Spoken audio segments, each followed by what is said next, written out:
Yeah.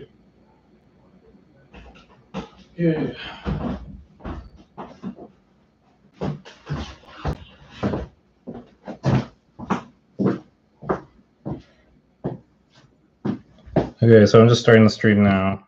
I'm pulling it up on my phone so I can follow along. Make sure the view is all good. I realize the backlight will be casting a shadow. My stovetop light just went out this week, so apologies for that, but everything should still be good. I was planning on having the backlight on anyway.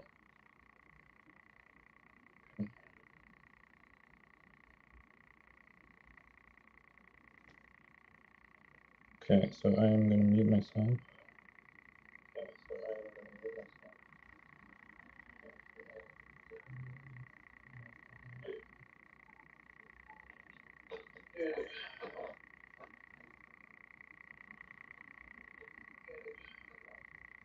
Okay, just turn the volume all the way down. Okay, cool. So we're gonna run through the ingredients. We got onion. We're gonna use half an onion. I got four garlic cloves. Got white wine vinegar. Harissa paste. You can substitute tomato paste and as much crushed red pepper as you want. You can start off with a 1/4 teaspoon. We're going to be using whole peeled tomatoes in a can. That's for the sauce. And then I got basil leaves and oregano for the Italian seasonings. There's no label on that one. And I got salt and pepper. And I'm using this, I got sea bass here. I've already have it seasoned with salt and pepper on one side. And then I'm going to be using red lentil spaghetti pasta for my meal. But the focus is just for the spicy tomato sauce, and you can use whatever pasta and protein you choose. I recommend the fish. And then you can even probably add some lemon on top if you want. So yeah, I'm just going to go ahead and get started. Put these ingredients away real quick.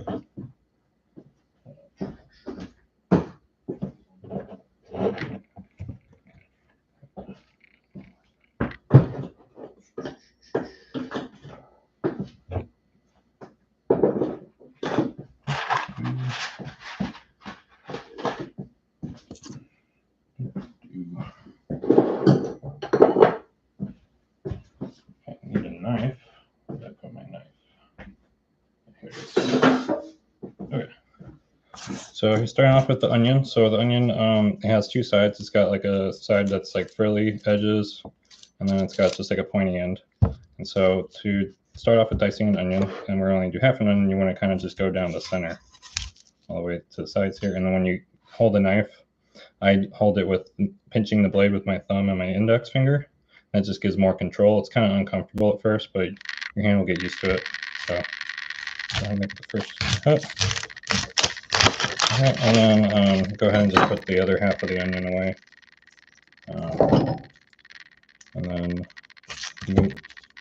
And I have a scrap bowl, so it's good to have like a scrap bowl when you're doing this. And so now to take the skin off, I just start with cutting off the end. And you can get rid of that. And then when you're peeling the skin layer off, there's actually like a thin, sometimes there's like a thin like white layer underneath. It's usually good to take that off too, because the blade will kind of slide on it easily. See, it's kind of got like a thin skin consistency to it. So I always just take that off. All right, and then starting with dicing the onion, you want to make your first cuts going from the side that you cut to the back, but don't go all the way through. You want to stop a little bit before the end, because that's going to hold the onion together and make it easier for me to make that dice. So go ahead and do like a 1/4 inch to a 1/2 inch cuts across the top, going towards the back. And go all the way across, and then I go up. Now I just go, since it's like a taller onion, I go across the middle all the way through, but don't don't feel like you have to go all the way through to the edge, because what happens is the resistance from the blade will kind of give up and you'll fly out. And so it's just, to me, it's not really worth it to do that. So I just kind of stop at the edge. And then you can just finish your cuts after you dice it. And then now we're going to go the other way from the first perpendicular to our first cut. And let's see, I'm trying to make sure that onion looks good. Okay. And then you just come down across the top, doing it again like 1/4 inch, 1/2 inch cuts, and that's how you dice your onion. Get that all, and then if the onions become too much, you can just always just slide them off. Some people recommend to like curl your fingers so you don't cut the edges of them, but I've never gotten the hang of that, so I personally don't do that, but that's something to think about. So that's what our diced onions are going to look like. So I'm going to go this side. And the recipe calls for about like 3 to 4 garlic cloves, so I got like a skinny one and then 3 regular sized ones. So to mince these, we can just take the blade and smash the top of one of these. You can kind of just push down to the board a little bit, and it's going to be kind of smashed like that, and then the skin should just peel right off. And so the garlic, there's like a little bit of a root to it as well. I usually just kind of slice that off a little bit. So yeah, so that's how you do it with one, and then for the rest of them, you can kind of just do multiple at a time and you smash them. I was just doing one for demonstration. It's best if you probably do it one at a time though. If they're the same size, it works, but these are kind of different. Going through this, so this one's got a big little stem on it, so I make sure I cut that off. This one's got a little stem, take that off. And take the skin off of this one. If anyone has an electric stove, you might want to turn your pan on now. So I use a gas stove, and those just instantly heat up, or electric stoves take a little bit. And so for the vegetables, you want to turn it on to like a medium high. This one's not really smashed. Okay. And so with the garlic here, the way that I mince these is I just kind of go across the long way first. I just do some little small cuts, just as small cuts as you can do. Doesn't have to be perfect because you're just gonna cut this into a million pieces anyway. So just kind of break it up. Try and get some good cuts going. Sometimes you can like rock the blade. That's if you want to get like really quick and technical about it, and that'll make it easier on your wrists, especially if you're like cooking for a family and stuff. So you might want to get in the habit of that. But I always just cook for myself, so I never really had that problem. So then you go across the top. Just keep going. Similar to how we dice the onion. You go one way then the other. Okay, now they're like chopped, but like to get them to be minced, this is a little trick my dad taught me, and that's just to take the blade and pinch it on one side and then kind of just go up and down all the way across like this. So I don't know if it's, no one else has really explained it to me to do this, but I'm sure everyone does this at some point.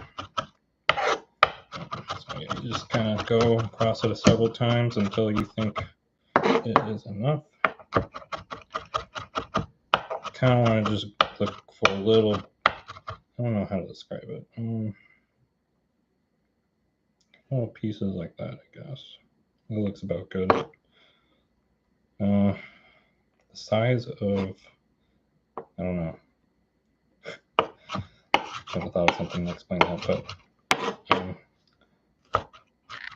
just make sure you don't have any like big pieces in there, and you're good. Okay, should be definitely like a quarter of the size of an onion, probably one of these onion pieces. All right, so now we got our vegetables all taken care of. If you got any pieces of onion connected together, you can tear those apart, or you just do it in the pan. So I'm going to move the camera to the stove. So let's see how that looks. side so I can get on the pan. All right. So turn my burner on. Okay, turn the camera down a little bit more. Okay. Cool. So this is the pan we're cooking on, and if you have water in your pot, make sure you get enough for your pasta if you're cooking pasta. I have red lentil spaghetti, so that's going to be take longer to cook than regular spaghetti. So I think regular spaghetti is probably like 5 to 8 minutes, depending on how hot you do it. For the red lentil spaghetti, it's more like 10 to 15 minutes. It's up there. Okay, so but the oil, I got the oil in the pan right now, and you know it starts to get hot when it kind of gets to a consistency of water. When it first pours out, it's kind of jelly a bit. But so one way to test, so you don't want to put your vegetables in right away, because what happens is like the oil soaks into the pores of the vegetables, and then you kind of get like mushy vegetables. So to avoid that, you can just test it by putting a little piece of onion in there. And if you hear it sizzling, I hear it sizzling right now, then you know it's ready. So don't put the garlic in yet. We're going to put the onion in first. So I need to clear this.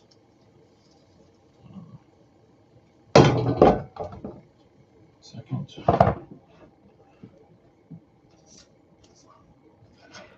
Okay, so I'm bringing my cutting board over and just throwing it in the pan. I think that's a bit of garlic. We don't want that.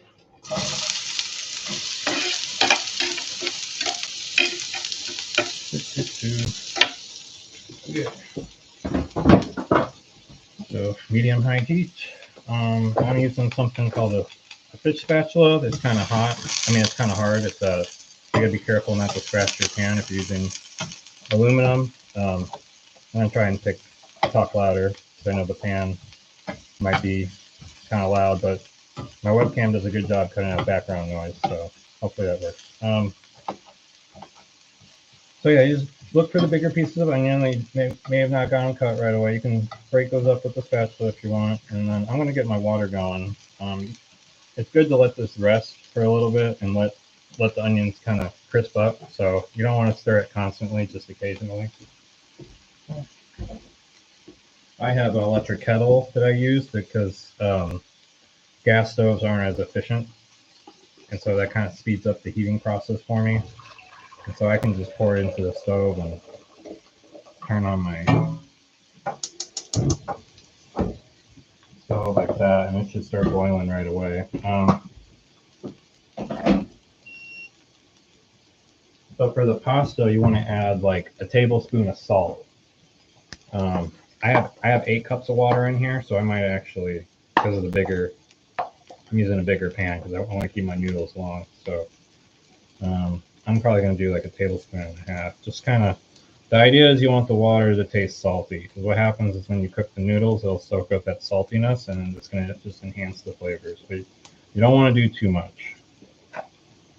Too much salt will ruin your dish. If you don't already know that, it will make it inedible. So you got to be careful with the salt seasoning. So onions they're getting a little brown. I don't know if you can see that, but they're not quite where I want them to be yet. So just a little bit, maybe like 1 or 2 more minutes, and then I'm gonna add the garlic. And I'm gonna set up my blender real quick.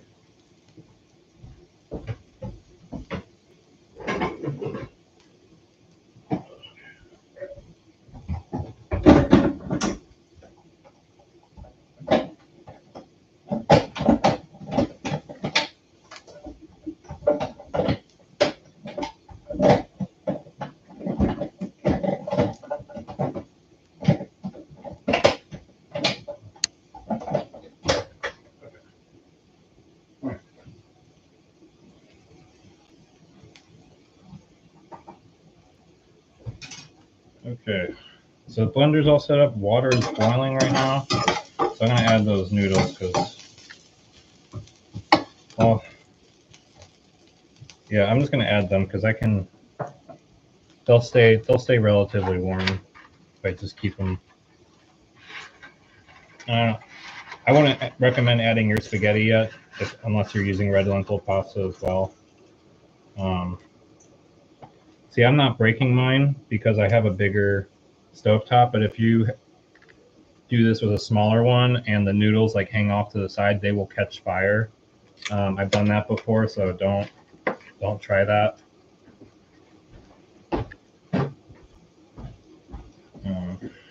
I have a different spatula for that. This is a slotted spoon, just so the water. I have a slotted spoon spatula, so the water just flows through it easily. Not required though. Okay. So that's all submerged. That's all I really need to do is just, and then just break it up occasionally so it doesn't stick together too much. Sometimes you can like add like oil to your water. I've heard that helps with it, but that's okay. So here the onions they're crisping up real good now. So that's what that looks like. I'm gonna add the garlic now. And the thing about garlic is if you cook it for too long, it'll be bitter. So you gotta be careful with that. If it starts to turn brown, you pretty much overcooked it. But any more than that, it's gonna be bitter. So you're gonna add it now, and you just mix it in for like 30 seconds. Oops, just dropped my cutting board. Good thing there was nothing on it. Pick that up. Okay, so what you're looking for here is you want the fragrance of the garlic to come out. So you stir it around, and the smell of it will start coming out almost instantly. And then you just let it cook for about at least 30 seconds, no longer than a minute, especially if you have it on the medium-high heat. Okay, and now I'm gonna blend up the tomatoes, and when you blend them, I'm not gonna show it, but just do a couple pulses. You want chunks of the tomato to still be in there, but not like giant chunks.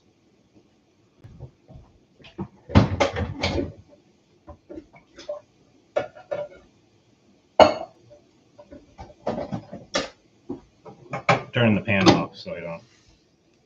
They're still good.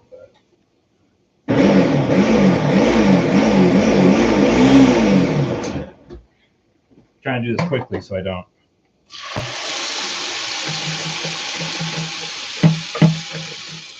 Okay. Yeah, now we got the sauce in here.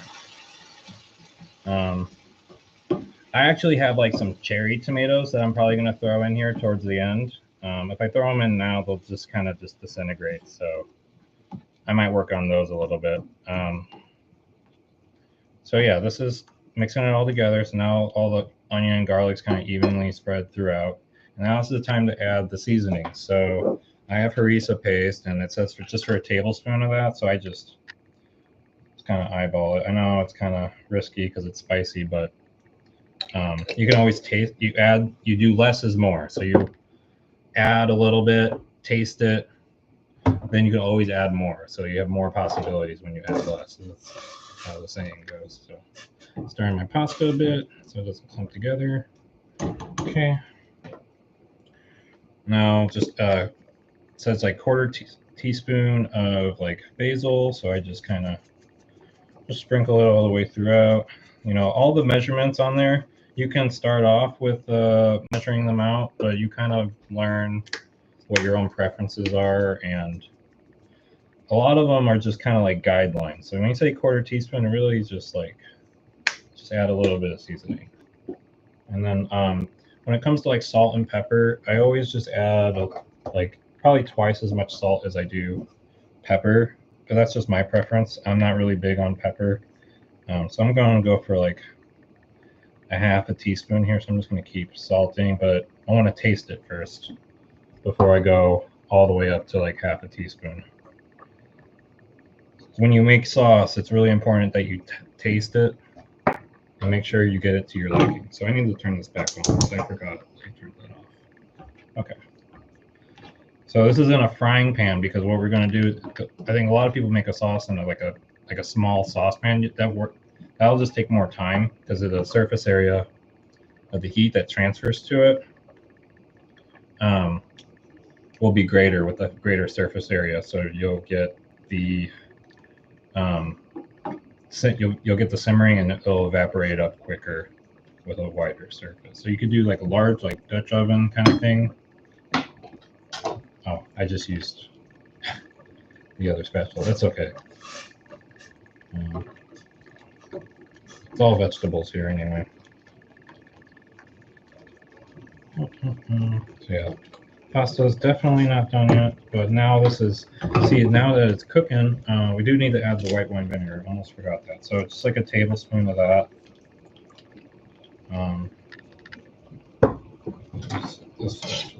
And now it's a good time to taste it. Make sure everything's right.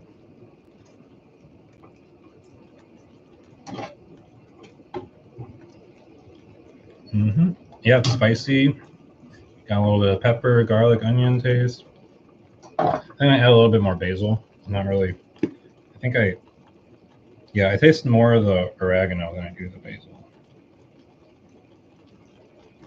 Okay, and then a little bit more salt. Okay, let me get that going. Basil is going to be more sweeter taste, and the oregano is going to be kind of closer to the rosemary. It's kind of like a more of an earthy taste. It's not like rosemary at all, but a little similar in taste. Okay. It tastes pretty good to me. I think I might have added a little bit too much of the vinegar, but I think reducing it down will cut it back. So what we're going to do now is move it to I have an AccuSimmer, or actually I have like a low, smaller burner in the back. I think it's just a standard burner. So what I have are power burners. So when I say medium high, I actually just do medium, but on a standard burner, it's just medium high. So for simmering, you can't see it in the picture, but okay. So I'll just hold it. Simmering, I'm just gonna put it on low because of the standard burner. I'm just gonna try and get the flame down just a little bit to where you want it to be bubbling. So I'll show you that later. Okay.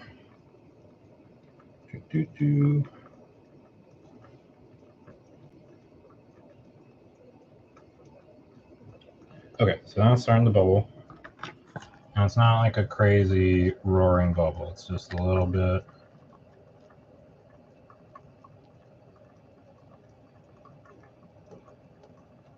Yeah, I think I want it to be kind of, because you don't want it to be too low because it won't reduce fast enough, but you don't want it to be too high because then it will start cooking the vegetables and be bitter. So next we're going to start the fish. And I am scared about the fish because I always get it like cooked right, but I can never get it to stick. Sorry about that.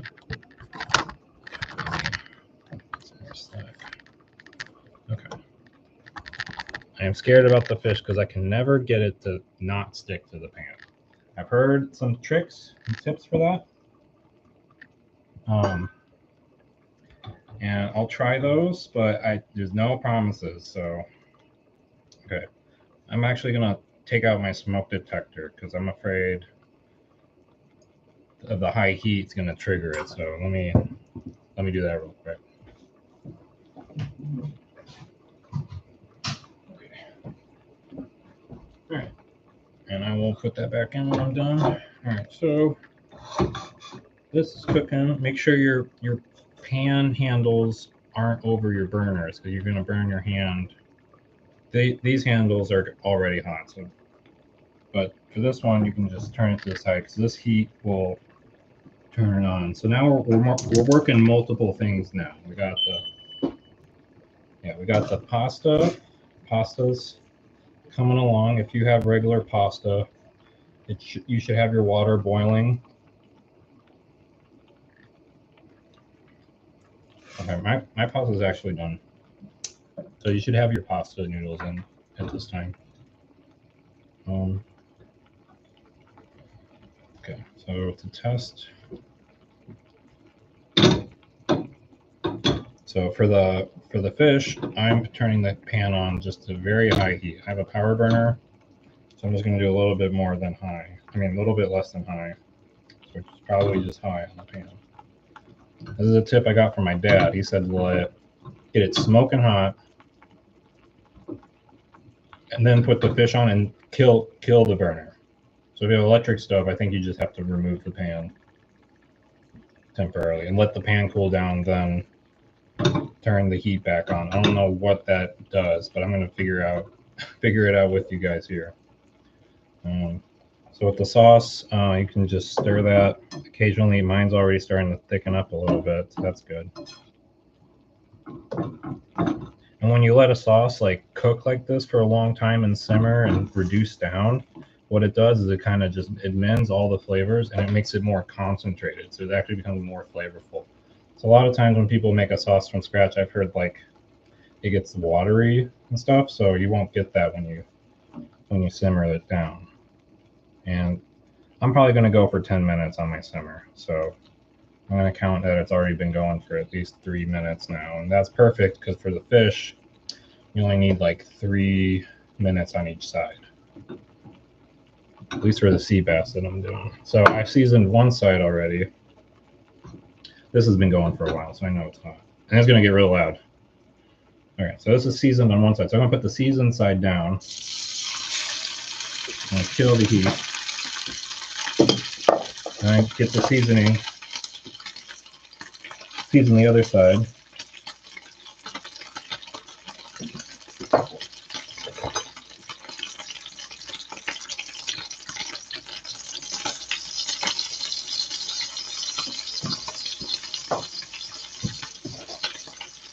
Okay.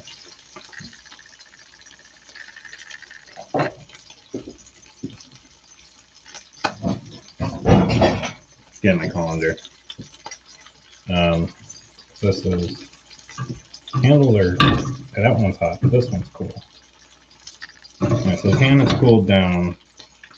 I'm going to turn the heater back on. Put it on a medium high, I think. Stir the sauce.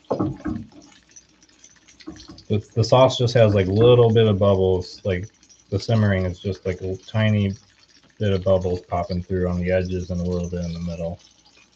That's how you know you're simmering it good. Okay, so colander, I'm gonna just take care of the pasta now.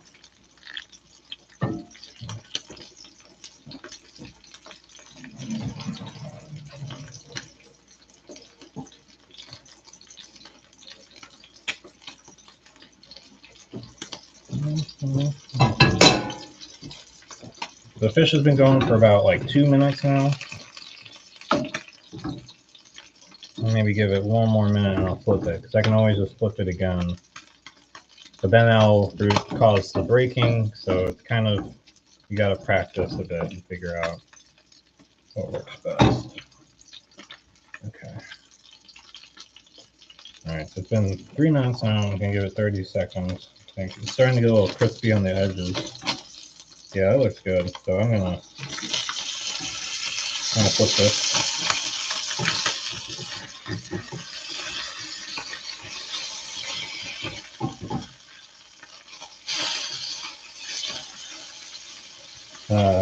It fell apart.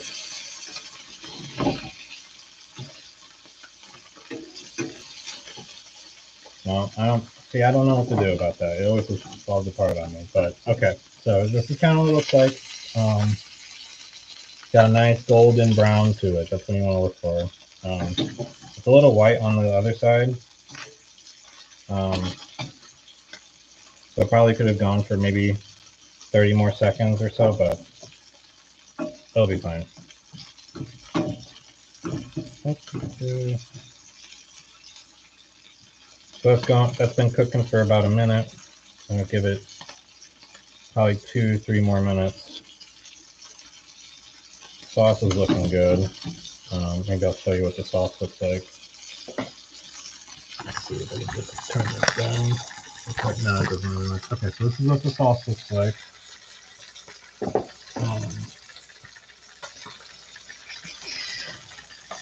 We got the sauce. Kind of thicken up a bit. Let's see if I can. Well, it's getting kind of chunky, you know. That's what like a lot of marinara sauce at the store has. Is like got some good chunks in there, and that's like the onion and the tomato being reduced down. And I've seen some people who they buy the marinara sauce and then they reduce it down more, and that doesn't work because it's already seasoned, and then it becomes like over seasoned when you do that. Okay. Almost done here. So it's probably a good time to start plating.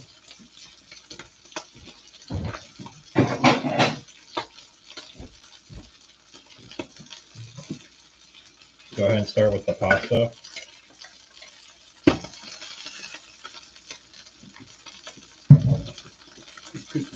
Nice. Hang around the center. I'm actually going to make some room for the side because I have a pesto I'm going to add to the side. That's kind of what the pasta looks like. Okay. And I'm just going to flip the fish. And I flip the fish now. Try and see what it looks like. Probably a little crispy now. Good. Oh. A little flame caught fire there. If you have fire extinguisher, you want to get the C-rated one. I have the A through C. Never had to use it. Hope I never do. So I'm ready in case I do. But yeah, this looks pretty good. It's already I can poke it with my finger and it's already like gonna fall apart. So I'm turning that off. And this marinara, this sauce is done. And it smells great. It smells really good. So I'm just gonna put this on here, make it easier for myself. And you want to use about half the sauce. I used about 1/3 of the box that I had, but it's like a small red lentil pasta box. Pasta is kind of like you cook as much as you want, and then I don't like reheating it, so it makes, I don't know, pasta is kind of cheap, so I should have been more clear on the instructions on that. But that's a good amount of sauce for me. A lot of good bits of garlic and onion in here, so it's gonna be real flavorful. I'm gonna get the fish out of the pan. That on top. Dang it, sorry about that. Okay. So we got the fish on top, and I'm just gonna add the extra little bits of fish on the pan because of the extra protein. And that's how you do it. That's the plate.